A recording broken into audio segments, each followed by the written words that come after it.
Hello, it's Andy Lockwood from collegeplanningGuru.com. I'm in the middle of a series of videos that I'm doing on the college essay. So, a big mistake that people make on the college essay is failing to answer the question that is asked. I know that's not the most artful way of explaining that, but a lot of times people write essays, and at the end of the day, they're not really paying attention to what's being asked. So every year the Common Application comes out with a series of what's now 5 essay prompts or questions, and they're very specific, kind of cliche, which is irritating. I guess it's very hard to write these types of prompts, but the gist of it is, here's a cliche question, write me a non-cliched answer. And then on top of that, you've got supplemental questions that many, not all, but many colleges will ask you in terms of different things they want to ask that they're not already getting information on elsewhere.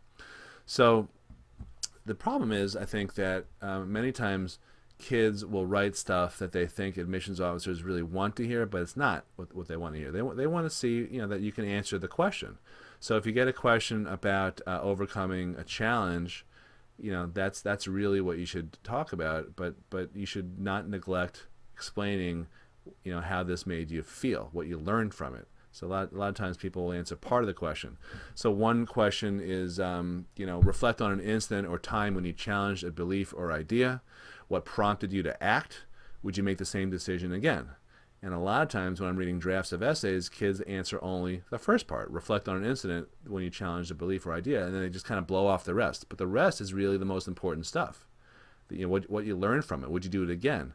That's the interesting meat on the bone to explore, because missions officers that they really they really want to get to know as much as they possibly can about the way you think, because the rest of the application is just sort of dry. It's about grades and scores and things that they can make inferences from the classes and the grades that you earned, mostly based on the choices you made. If you had an opportunity to take a really challenging class but didn't take it, they can make an inference from that.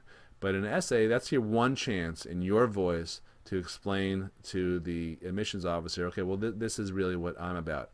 And if you write a sloppy essay that does not actually address the question completely, then they're not going to have a good impression of you. So my advice to everyone is, before you put pen to paper or thumb to iPhone, or however you write your essay draft, is really hone in on what question you are answering. And then after you write your draft, go back and look at that question and ask yourself, did my essay answer this question in its entirety? And if it didn't, chances are it did not, then you should revise it. Sometimes essays take 5 or 6 revisions, sometimes more. It really shouldn't, but it can. Don't worry if it does. All right, this is Andy Lockwood from College Planning Guru. Thanks a lot for watching this video. There's some more information below me. If you just click on any of these links, you should get some more information on the essay and college planning in general, financial aid, you name it. Got a lot of freebies for you. Thanks for watching. Bye-bye.